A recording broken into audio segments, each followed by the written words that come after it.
Member कौमी assembly convener district coordination committee पीर सैयद मोहम्मद इमरान शाह वली ने कहा है कि मुस्लिम लीग नून की हुकूमत का मिशन अवाम को बिला तफरीक सहूलियात की फराहमी मुमकिन बनाना है।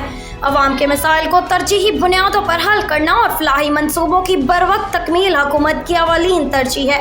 तमाम अफसरान अवाम को दरपेश मुश्किलात कम करने के लिए अपना अपना किरदार अदा करें।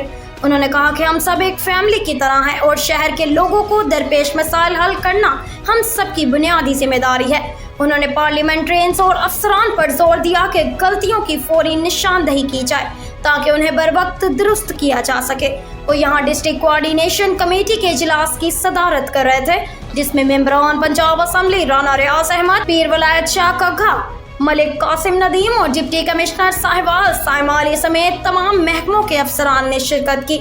इजलास के दौरान गुज़श्ता मीटिंग में किए गए फैसलों पर अमल दरामद का तफसीली जायजा लिया गया और deputy director development Mohammad Akram Wattoo ने जिला भर में जारी तरक्याती स्कीमों पर जारी काम बारे तफसीली ब्रीफिंग दी। इस मौका पर MNA पीर सैयद मोहम्मद इमरान शाह वली ने कहा कि फर्नीचर बाजार रोड पर जारी काम को जल्द अज जल्द मुकम्मल किया जाए और सड़क पर रोजाना की बुनियाद पर पानी का छिड़काव यकीनी बनाया जाए। उन्होंने PHA हकाम को हदायत की कि शहर के पार्कों की सफाई यकीनी बनाई जाए और पार्कों में टक शॉप्स और कैंटीन बनाए जाएं ताकि रेवेन्यू इकट्ठा किया जा सके।